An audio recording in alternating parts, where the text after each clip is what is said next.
உன்னை ஒரு காரியத்துக்காக சத்தமிட வைக்கிறார்னு புரிஞ்சுக்கோ, அந்த காரியத்துக்காக இனி சத்தமிட வைக்க மாட்டார். இங்க நான் கதறினதும் அங்க என் அப்பா குமுறுகிறார், அவ்வளவுதான்.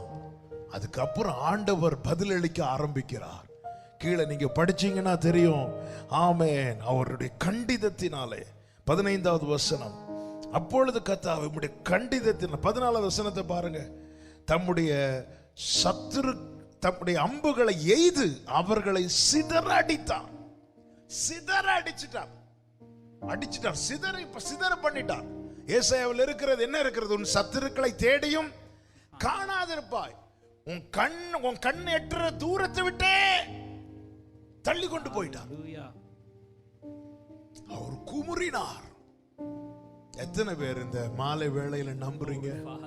நான் கதறினா என் அப்பா குமுறுவார், நான் இங்கே கதறினா என் தகப்பன் அங்கே குமுறுவார், தாங்க மாட்டார்.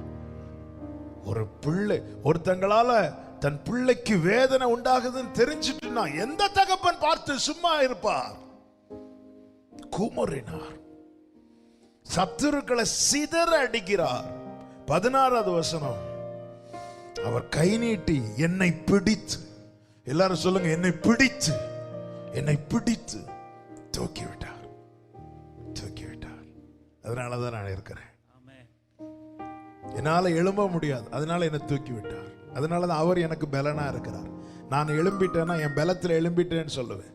நான் நின்னுட்டேன்னா என் பலத்துல நிக்கிறேன்னு சொல்லுவேன். நான் ஓடுறேன்னா என் பலத்துல ஓடுறேன்னு சொல்லுவேன். என்னால் எழும்ப முடியாது, அவர் என்னை தூக்கி விட்டார். அவர் என்னை நிறுத்துகிறார், அவர் என்னை ஓட வைக்கிறார், அவர் என்னை தாண்ட வைக்கிறார். அதனால தான் சொல்லுகிறேன், ஆமென். என் பலனாகிய கர்த்தாவே, என் பலனாகிய